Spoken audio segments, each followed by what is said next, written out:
New President Shavkat Mirziyoyev championed the liberalization of Uzbekistan's tight currency regime, which in the past often deterred investment into the country. He now has to withstand the short-term challenges of the new monetary course to win investors back, as Jacopo Tony reports.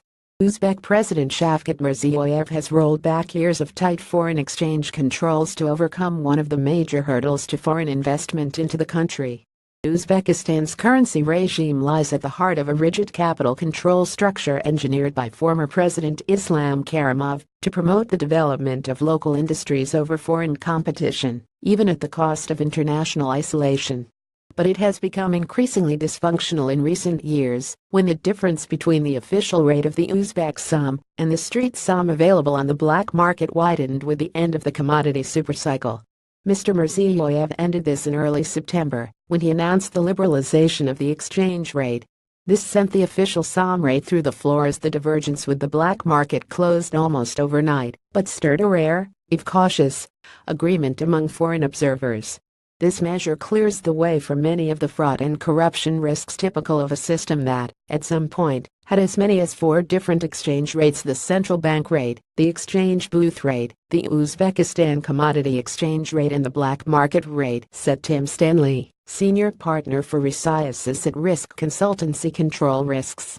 This was a necessary step in the right direction, but more things have to come through to liberalize the economy. Foreign exchange forex reform has featured among Mr. Mirziyoyev's priorities since his presidency began last December, when he succeeded Mr. Karimov, who had ruled the country with an iron fist since independence from the Soviet Union in 1991.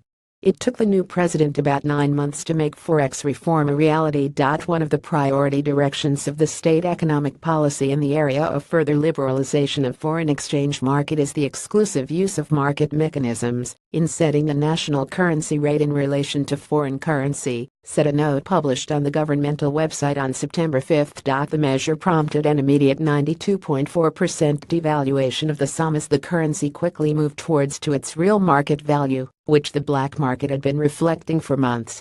At the same time, it allowed businesses to access foreign currency from commercial banks immediately without any restrictions, whereas individuals have to wait until October 1. Uzbekistan's tight foreign exchange controls have long weighed on the country's appeal for foreign investment, alongside the scarcity of foreign currency through official banking channels.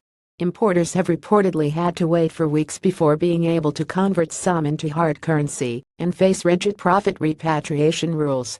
Despite its rich mineral reserves and a market of more than 30 million people, Uzbekistan's stock of accumulated FDI stood at $9 billion at the end of 2016, or 13.4% of gross domestic product, the lowest level among Commonwealth of Independent States countries, according to figures from the UN Conference on Trade and Development.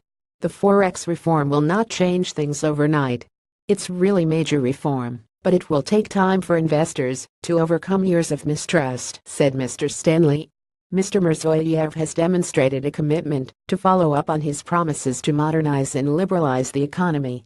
He reportedly halted forced labor in cotton fields, resumed relations with international institutions such as the European Bank for Reconstruction and Development, and promised to reform the public administration while fighting endemic corruption.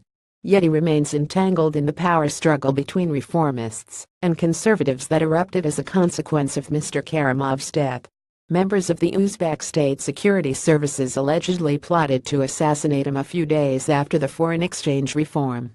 Besides, he will have to handle the economic fallout from the som's devaluation, with inflation expected to rise and the central bank having to adjust its monetary policy to the new forex course. Implementing monetary and fiscal policy effectively, in order to restore confidence in the som's value, contain inflation expectations and shore up the economy, will be extremely challenging, credit rating agency Moody's said in a report on September 11. Mr. Mirziyoyev has not balked at the challenge.